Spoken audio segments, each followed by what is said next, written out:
We were the first Black family in this all-white neighborhood. And our first Christmas, somebody tore down all of our Christmas lights, killed our dog, and painted the word on our sidewalks. Uh-huh. Miss Traci Mitchell, she's an Emmy Award-winning journalist, keynote speaker, and author with a magnetic presence that you're gonna get to know. She's got over 20 years reporting experience with the White House and Capitol Hill, speaking engagements with Fortune 500 companies like IBM and Pfizer. Traci translates complex insights into captivating, actionable strategies. You don't let somebody else's crap affect you. That's them. That's not us. Our mind is not made up of facts. It's made up of filters, right? Our truth is not the truth. Time will not wait for us. Is this the story I want to continue?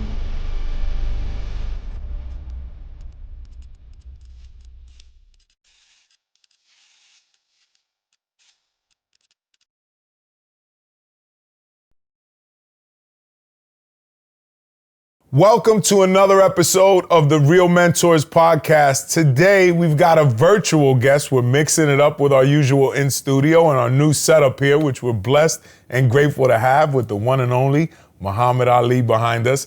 Today, my guest is energetic. It stuck out the minute we met. Miss Traci Mitchell and her second book, Design Your Mindset, is set to publish this summer. Traci, welcome to the show. Thank you so much, Sean. Thank you for having me. My pleasure. It is great to see you again. Traci and I met at Heroic Public Speaking, which was a public speaking workshop hosted by an amazing couple that teaches people who do corporate speaking or want to get into the space how to use this stage from a theatrical standpoint. And it just was so unique. And I still remember you getting up there and just blowing our minds. It was a story, if I don't forget, it was in Egypt or the desert, or it was something whimsical, but you turned like the reality into a magical story. So let's dive right in. You've got a history as a news reporter, but you've done so much more than that. Tell our audience a little bit about yourself and what you're doing these days, Traci. Absolutely, Sean. But I have to say, before I even get into that, Sean and I, we were in this workshop, and there are very few people who actually match my energy. And Sean, you match my energy, right? So it was like one of those things where I got off of stage and you said something to me and it just like launched me, right? Because sometimes you don't think people are actually paying attention and listening, but they really, truly are. And I felt like you heard me and you were listening. So that was a huge thing for me. The moment you were talking about was like one of those moments in my life that was sort of a turning point. I was on vacation with some girlfriends and we decided to go ride a camel in the desert, and my camel sucked. So, I mean, and that's a whole nother story, but I tried to ditch my camel, like kind of hotwire someone else's car. I was trying to take somebody else's camel and it kind of didn't work out. But so my background is in television news. I was a journalist for decades, left that, started working with these Fortune 500 companies, helping them deliver their message.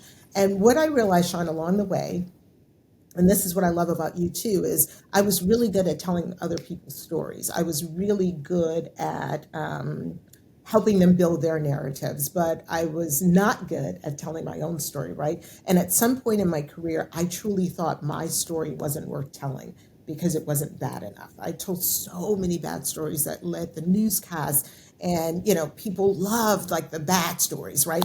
And I was like, I can't tell my story because my story isn't bad enough. I had this I don't know, this crazy You were hung up on the fact that it didn't match the cliche, if it bleeds, it leads.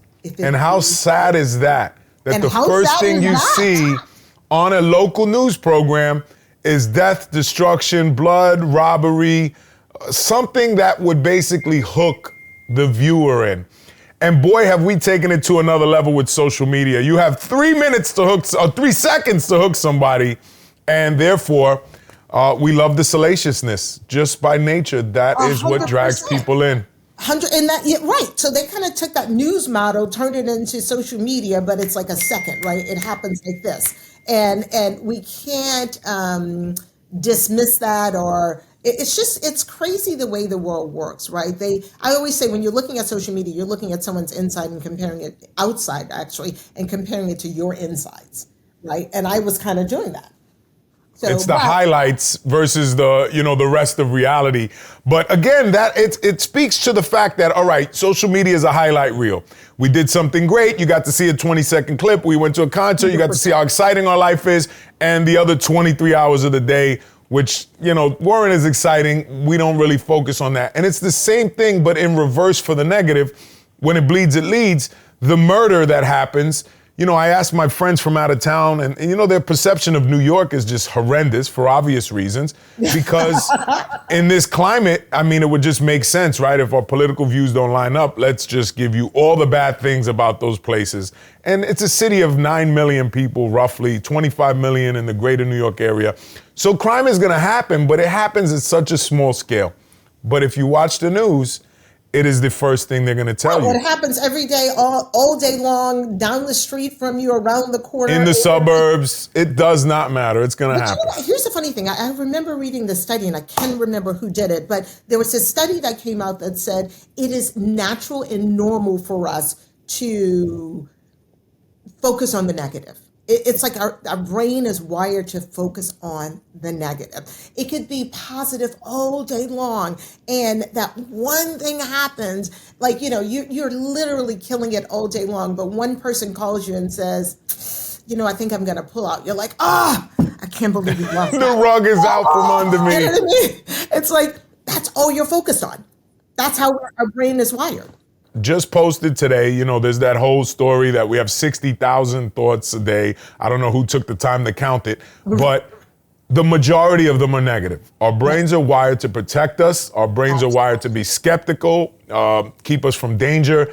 But then in the modern world where danger is not readily available, our brain is still creating scenarios of danger, of fear. I see it in the suburbs where there's absolutely nothing to worry about. So you have created a scenario of helicopter parents that create every possible scenario that could go wrong. I know that, we're not spring chickens. I'm 47. You never ask a lady how old she is. But I can tell you what, when we were in school, there were no peanut allergies back then. I don't know where this shit came from. But tell us about your early career in media. I believe it was D.C., Virginia area, yes? Yeah. So, well, early, if you want to go way back. Let's go way back. Way back. So when I was in college, I decided in 6th grade that I was going to be a news reporter, news anchor. And I was like, this is what I'm going to do. And so I get to college, I focused on that. I double majored in broadcast and econ. I remember when I graduated, I had an offer from the IRS, from Prudential, which I was like, no, and a TV station in Boston. And I won this fellowship that was super competitive. And I learned from, like, Andy Rooney was one of my mentors. Wow. His daughter, Emily Rooney, Candy Altman, these are like giants in that broadcast world. And they were my mentors, and they kind of taught me the news business, right? So I could only stay there for a year. And then I left and I went to West Virginia. I did not like West Virginia, but I had my own talk show, and I was a news reporter. So I was like, but I was only there for 10 months. And then I left West Virginia. This is the life of a reporter. Left West Virginia, went to North Carolina, left North Carolina, came to DC, covered Capitol Hill and the White House, traveled with the presidents. It was fabulous. But I was like, I want to do something more. So then I went to, Boston. I think I was in Boston. No, it wasn't Boston. San Francisco. So I went to San Francisco. The whole other side of the world. Right. The other side of the world. Had a fabulous Dennis Richmond, who was the first Black news anchor in the country, Black male. I anchored with Dennis. He died last year, I think, but I love me some Dennis Richmond, right? He was the one who, and this is what I love about Black people, he was the one who would say, everyone's like giving you kudos, but that shit wasn't right, Traci. You should have done that this way. You know what I mean? And I'm like, yeah, but they said it was good. And he's like, they gonna tell you it was good, but it wasn't good. It was not good. You know what I mean? So we were kind of like laughing about that. And he was just the one who like kept it real, right? If you're gonna be good at what you're gonna do, have some pride in what you're doing. Focus on greatness. Like he was the one in my ear. I love me some Dennis Richmond. So that was like, Let's talk about it. Yeah, because he held himself to a higher standard. absolutely. There probably was a bit of placating going on because you were a sister in that industry and you were by far the minority back then. By far. It is not something that was sought after, and he was the original. So he had to hold himself to the same standards as Andy Rooney or anybody else, and he wasn't going to give you a pass. And I'm guessing because he saw greatness in you too. What was that like? You said you wanted to be a newscaster from 6th grade. Yes. What is it like for someone to actually realize the dream that they had from childhood? Like, how did that come about? I think that's so powerful. It really was so powerful for me because the reason I even had that thought in 6th grade is because we had these, I guess you'd call them career days, but we didn't call Yeah. them career days back then. It was like somebody's mom or daddy come in and talk to us about what they do, right? So, but people called them career days. And I remember there was one career day that this white news anchor from a local TV station came, and my little mind wasn't thinking, oh my God, she's white. I was like, whose parent is that? Because I went to an all black school, right? So I was like, where she came from? You know what I mean? Like that was my thought. But it was fascinating because she talked, I'm a talker if you can't tell, and you're a freaking talker. That's all right. We can go. Right. And she talked about you can get paid to talk. And I was like, excuse me, what? They pay you to talk. Like for me, that was like, oh, and tell stories, you know what I mean? And I was like sitting in her every word. So to have that dream as a little kid when no one likes you, looks like you on TV was almost like a dream that would never truly happen. And sidebar, it was exciting, but sidebar, it reminded me years later, I had an opportunity to interview Oprah Winfrey. And she talked about, and that was like 2005, so my career had already launched. And she talked about that very same thing, right? She saw a possibility where there was permanence. And she talked about how her grandmother washed clothes, her mom cleaned houses, and that was supposed to be her. And it wasn't until she saw Sidney Poitier on TV and she was like, oh, Black people can do that. Black people can do. And so it was a similar experience where I just didn't know, Sean, that I could do that. And this woman is sitting there answering my questions, and I'm like a kid, right? And so she gave me something, that possibility, that dream, that I don't have to be here. I can do whatever I want to do. And I don't think a lot of people kind of run with that, but I ran with it. And I did everything I was big and bad enough to do because she gave me hope. Now, what were some of the challenges that you faced along the way, being that the space wasn't exactly carved out for people of color yet? Well, the challenge I faced along the way, one of my gifts, my skills is I read people and I know what they want. So when I go into an interview, I can give you what you want because I that's my gift, right? I can tell you exactly what you want to hear, and I'm going to get that job. But the challenge was there was only one. I was the only one. And when I left, they replaced me with the other only one, right? So we could never be in the same space. And I won't say her name because we're friends now, but I remember one station I went to and there was another woman, another Black woman. So I was like, oh my God. It's two of us. Right. I'm like, oh my God, this is amazing. So I'm like giddy, right? But she saw me as a threat because the industry had pretty much said, okay, if you got two of you, one of you has to go. There's only space for one of us. And I remember she started all these rumors and like just crazy crap. And I finally went to her and I said, girl, what are we doing? Like, can we go have drinks? Like, can we, like, what is, and we had this long talk and she's like, but I'm trying to figure out why you're taking my job, why you're here. And I was like, yeah, but I don't want to be here for the rest of my life. Like, this is just a stopover.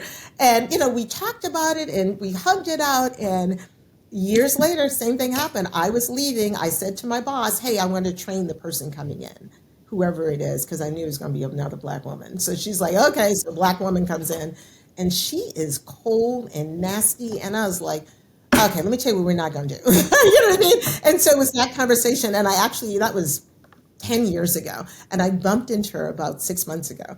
And she said, Traci Mitchell, you changed my life. You changed. Wow. And we talked about that, how we don't have to compete against each other. That's what It everyone is wants us to do. it is a scarcity mindset.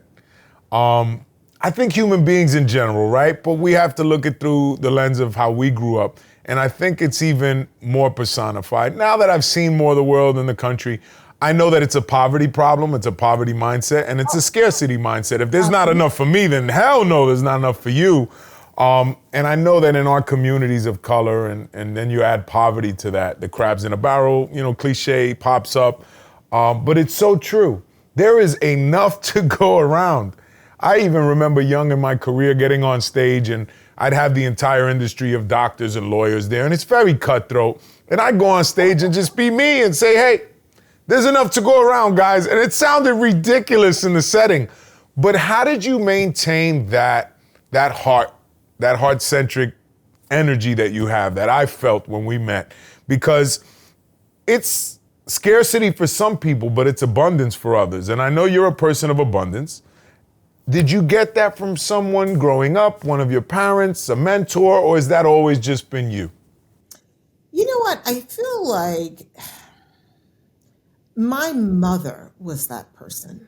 Like my mother was, like growing up, we didn't have, like we weren't, I wouldn't say we were poor, but we were not rich. And if we were in the middle class, we were coming down here. You know what I'm saying? Like it wasn't. Working class, right, like upper working class. Upper working, and that's exactly where we were. Like my mother, she worked for the government for years. My mom and dad got a divorce. And I remember my mom, she never told us that we were not doing well, right? She kind of kept it to herself. And my mom was a great cook and she'd take her lunch every day. And in my little mind, I thought it's because she's such a great cook, right? So she, of course, she's going to take her food every day.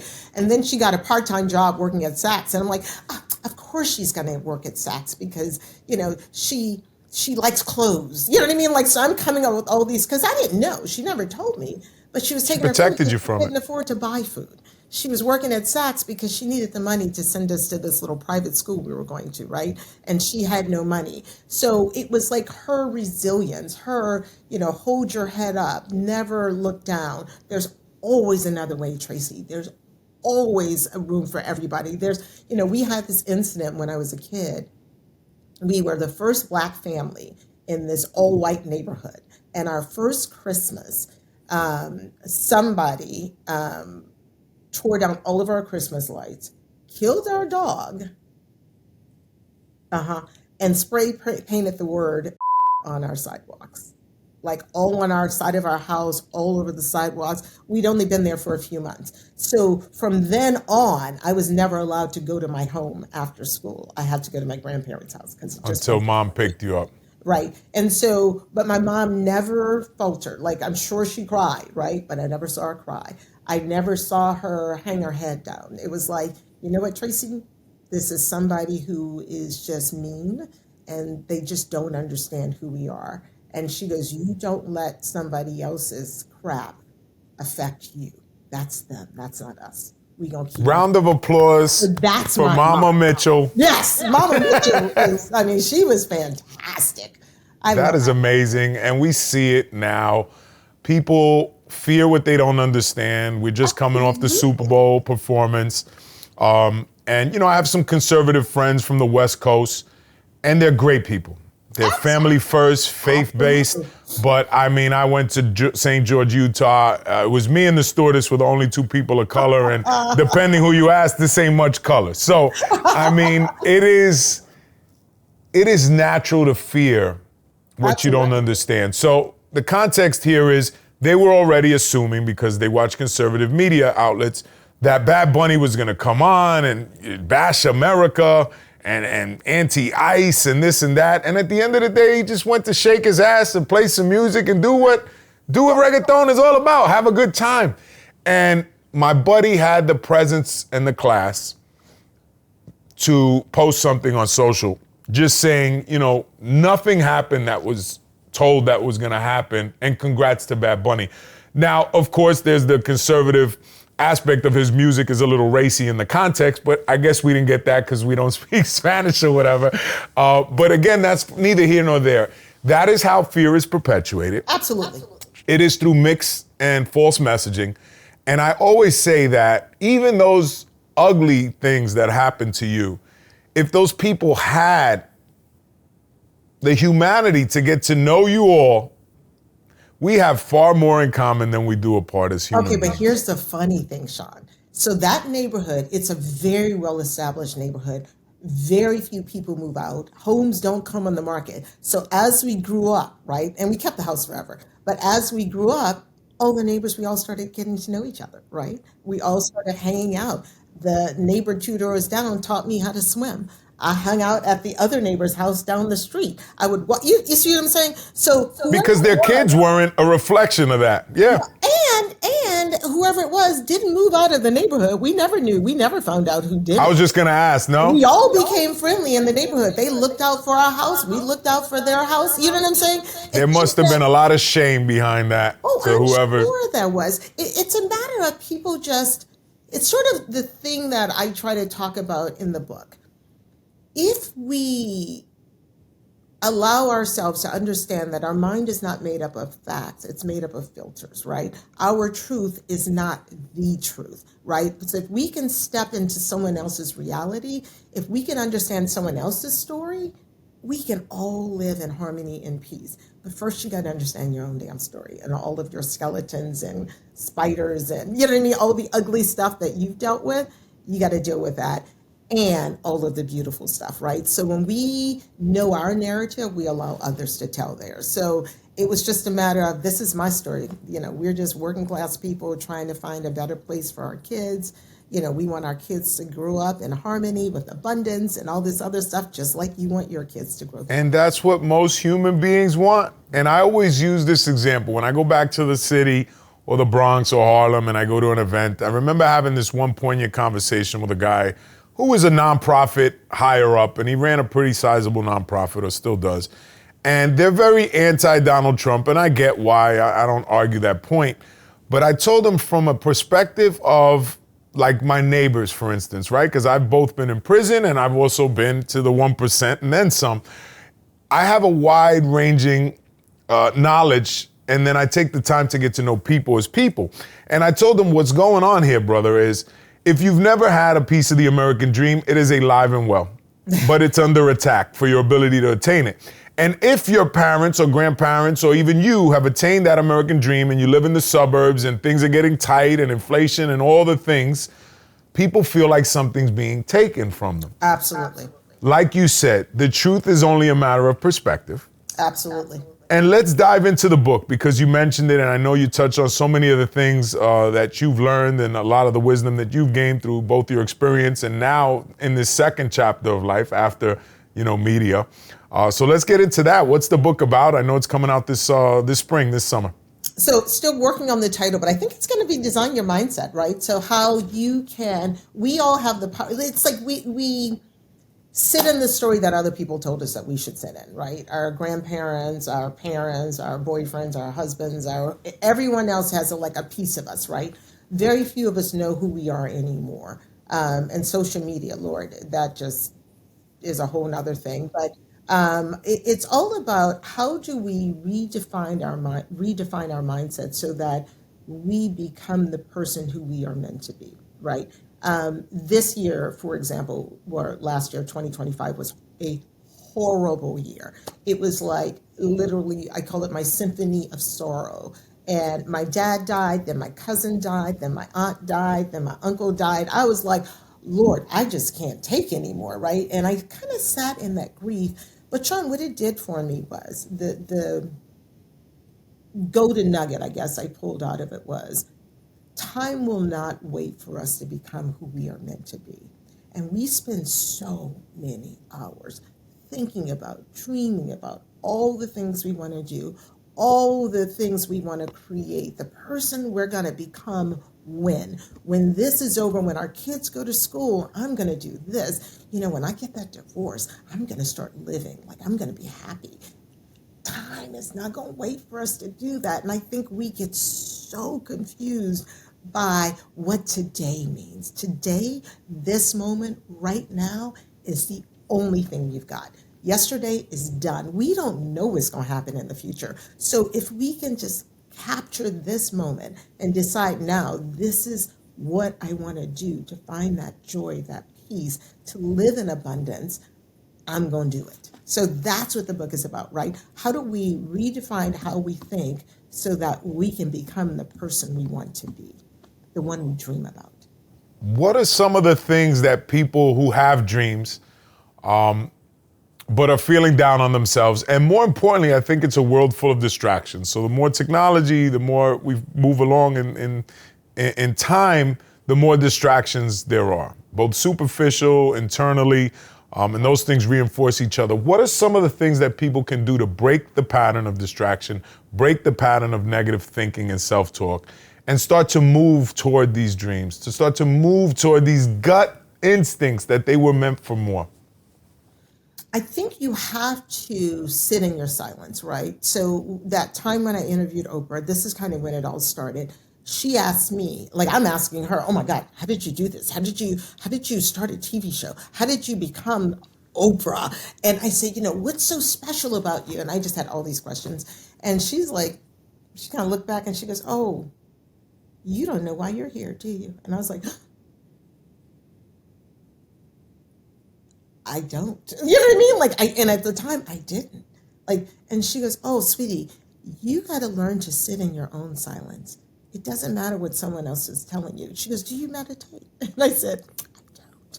And, she was like giving me all these tools. And that's what I've been striving for, honestly, Sean, forever. Since I talked to her, I sit and meditate every single day. And meditation for me, because people say, I can't meditate. It's just truly deciding for 15, 20 minutes in my morning to just sit in silence. Sometimes it works, sometimes it doesn't, sometimes joy comes out, sometimes nothing comes out, but it is my moment to just sit, right? I clear my mind.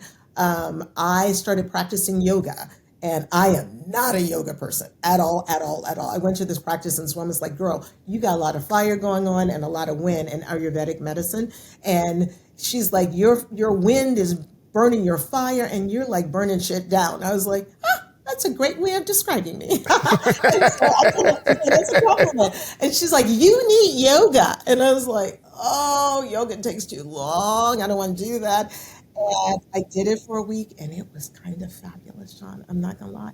It was so good that I came home and took the yoga certification classes for 9 months and became a yoga instructor.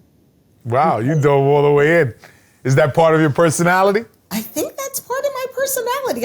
I'm going for it because I'm not going to waste time. And I think if you can, so one thing people can do real quickly, like a quick thing, I call it my filter check, right? Sort of a reality check. Sit in your silence. If you can sit for 5 minutes, 10 minutes, 15 minutes, and your only thought is this the story I want to continue living? That's your only thought.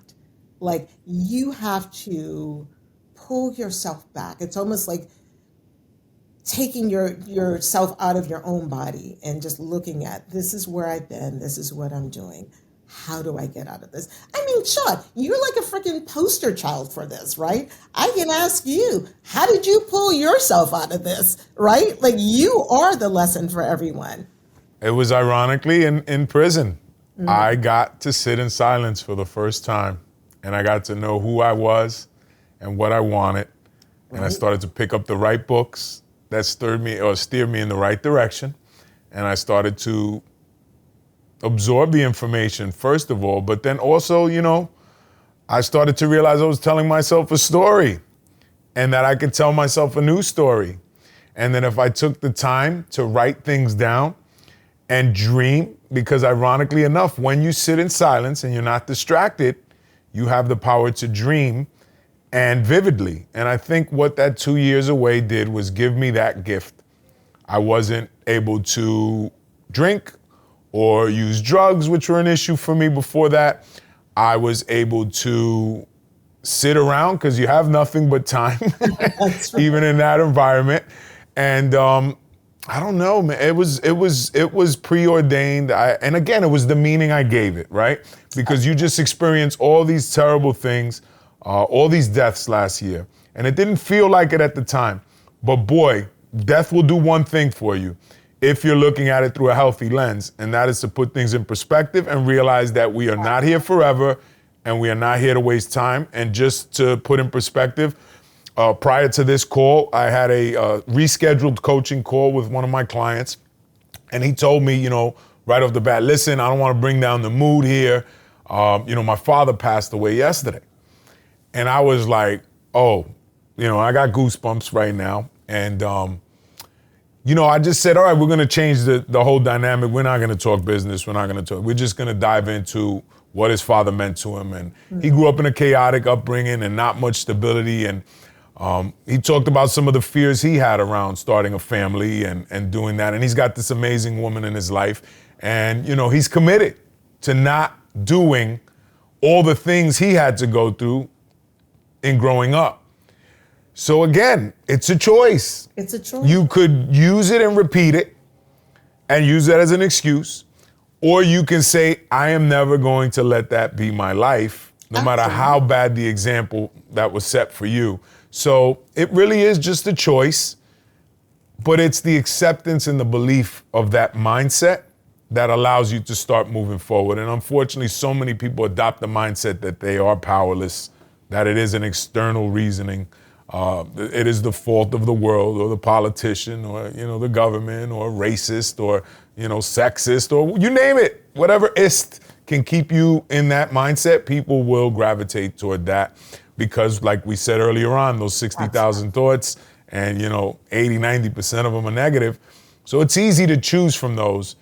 The harder path is always the aligned path, the righteous path, and let's be honest, not everybody wants to do the work, right? Not everyone wants to do the work. But you're absolutely right. I mean, it's a choice. You have to decide if this is how I want to keep living.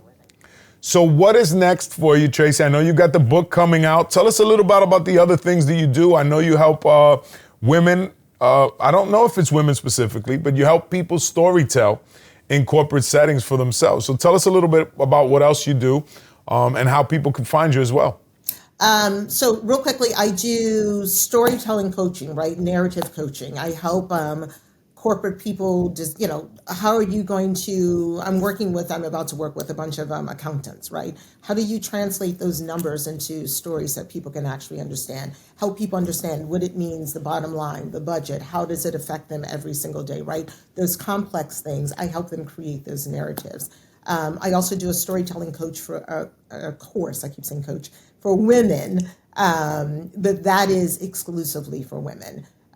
Just to really kind of hone in on your narrative, hone in on that story, how you want to live, how do you show up, how do you not be invisible? Because I think a lot of women, that's what we're competing with right now, that invisibility factor, and understanding that it comes from inside. You're not looking for external validation. So those are the big things I'm doing. And the other thing I'm doing that I'm super excited about is I am just starting to do my keynote. I waited for a long time because 2025 was so hard. But I sat in my silence. I meditated. I really put it out there. I believe in manifestation. And Sean, the day I decided that I was going to do it, I'm not even kidding. I woke up the next morning and there was a invitation to speak at an association in my mailbox the next day. I have booked in the last month 4 keynotes, which is insane and kind of scary at the same time. I'm not gonna lie. You are going to crush. I've heard you speak. Yeah, and you but are it's an amazing storytelling. Oh, well, if it were easy, it wouldn't be scary and it wouldn't be worth it. 100%. So amazing things going on. I would love it if people followed me on I am Traci Mitchell, Traci with an I, on Instagram and LinkedIn on LinkedIn under Traci Mitchell, Traci with an I. So yeah.